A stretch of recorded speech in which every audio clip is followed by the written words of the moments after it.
खैबर पख्तूनख्वा हुकूमत जो महमूद खान के 4 साल दौर के हवाले से कुछ तफसील आप लोगों के साथ शेयर कर रहे हैं।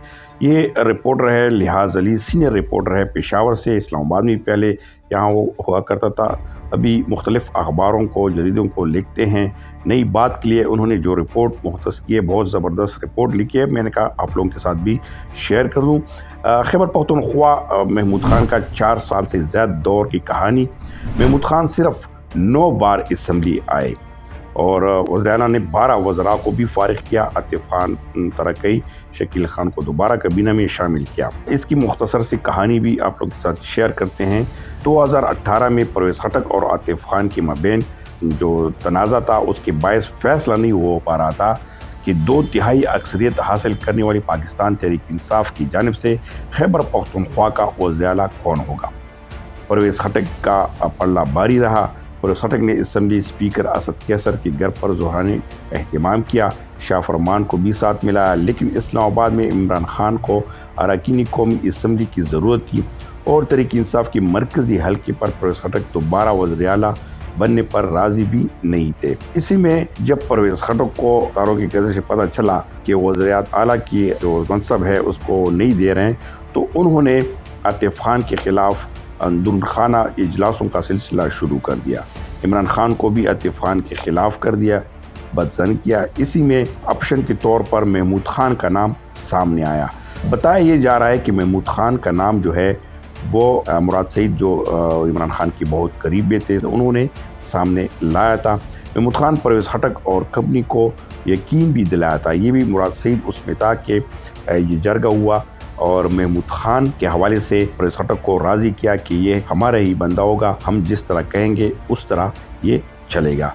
तो बाद में वज़ीर-ए-आला के मनसब को संभालने के बाद वो परवेज़ खटक के मफादात का खुसूसी ख्याल रखेंगे, लेकिन साथी तौर पर महमूद खान के नाम जब वज़ीर-ए-आला के इत्तेफाक हो गया, इत्तेफाक में आतिफ खान के राय शामिल नहीं थे। आतिफ खान को खुश करने के लिए अगस्त 2018 में सीनियर वजीर का ओहदा दिया गया। महमूद खान 2005 में स्वात के इलाका मटा से डिस्ट्रिक्ट कौंसल मुंतखब हुए थे और ज़िली कौंसल में वो अपोजिशन की बेंचों पर बैठा करते थे। बाद में स्वात ऑपरेशन के दौरान अहले दानिश की नज़र में आ गए और 2023 में सूबाई असम्बली नशिस्त जीत कर परवेज़ खटक काबीना में वजीर बन गए।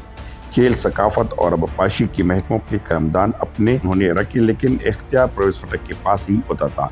2018 में वज़ीर-ए-आला बनने के बाद महमूद खान जब सीएम हाउस चले गए तो वज़ीर-ए-आज़म इमरान खान के प्रिंसिपल सेक्रेटरी आज़म खान ने इनके लिए ब्यूरोक्रेसी का इंतखाब पहले से ही किया था। शहाब अली शाह को 3 साल से ज़ायद अरसा के लिए वज़ीर-ए-आला का प्रिंसिपल सेक्रेटरी रखा गया, जहां मामूली असामी पर तैनाती के लिए भी इस्लामाबाद से मंजूरी लेनी पड़ती थी। इस दौरान जब शहाब अली शाह की तरक्की हुई तो वो अफसरशाही के इस हल्के से साबिक कमिश्नर पेशावर अमजद अली खान का इंतखाब किया गया। वज़ीर-ए-आला महमूद खान 4 साल के दौरान सिर्फ 9 मरतबा मुख्तसर वक्फे के लिए असम्बली इजलास में शिरकत के लिए गए थे, जिसमें पहली रोज सिर्फ हलबरदारी, दूसरी मरतबा वज़ीर-ए-आला के इंतखाब के अयाम भी शामिल थे। इन 9 दिनों के दौरान महमूद खान एक दिन 2022 में सिर्फ असम्बली के लिए गए थे कि अकरम खान दुरानी जो अपोजिशन लीडर था, उनकी जानब से इनकी प्रिंसिपल सेक्रेटरी शहाब अली शाह के मुतल्लिक़ जो सवालात उठाए गए थे तो इसका खुद जवाब दे सके। 4 मरतबा उन्होंने सिर्फ बजट इजलासों में शिरकत की। सूबाई काबीना के अहम रुकन ने बताया कि महमूद खान की नज़रें हमेशा 3 शख्सियात पर होती थी: इमरान खान, परवेज़ खटक और आज़म खान। आबपाशी का महकमा जहाँ परवेज़ खटक का सरमाया लगा हुआ है, तहफ़्फ़ुज़ के लिए ये महकमा परवेज़ खटक की भाई लियाकत खटक को दिया गया था।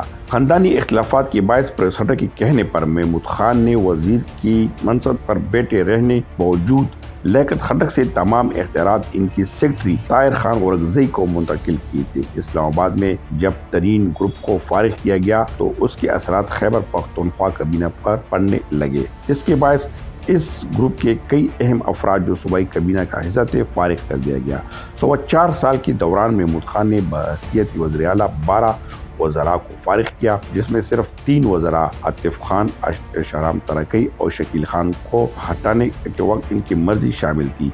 تاہم بعد میں صلح صفائی کے بعد ان تینوں رہنماؤں کو دوبارہ کابینہ کا حصہ بنایا گیا، لیکن شدید خواہشات کے باوجود عاطف خان کو سیاحت اور شہرام ترقی کو بلدیات کا قلمدان نہیں دیا گیا۔ علی امین گنڈاپور نے واضح کیا تھا کہ بلدیات کا محکمہ صرف ان کے بھائی فیصل امین گنڈاپور کے حصے میں آنا چاہیے، اور ان کے اس خواہش کو بھی تکمیل کی گئی۔ اس طرح پارٹی کے ایک اور رہنما یوسف ایوب کے کہنے پر بھی ان کی بھائی کو کابینہ میں جگہ دی گئی تھی۔ محمود خان کو اکثر یہ گلہ رہتا تھا کہ انہیں پسند کا ترجمان نہیں ملا، اس لیے 4.25 سال کے دوران ان کی 4 ترجمان مقرر کی گئے: شوکت یوسفزئی، اجمل وزیر، کامران بنگش اور بعد میں بیرسٹر محمد علی سیف بنے۔ وزیر اعلیٰ کی منصب پر جب تک محمود خان بیٹھے رہے، انہوں نے صوبائی کابینہ میں 32 مرتبہ رد و بدل کیے۔